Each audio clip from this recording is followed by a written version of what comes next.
afternoon, ma'am.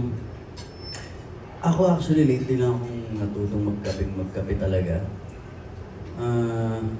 Actually natuto ako magkape nung nagsimula itong Incognito kasi kung magsimula kami alas 4 ng umaga lagi.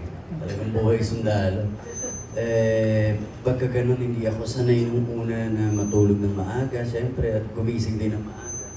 So,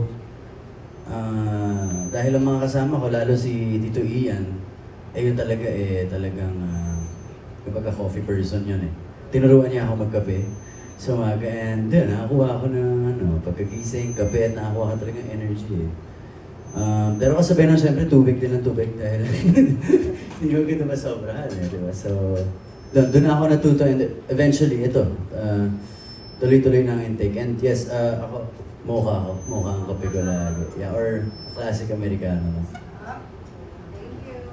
Thank you.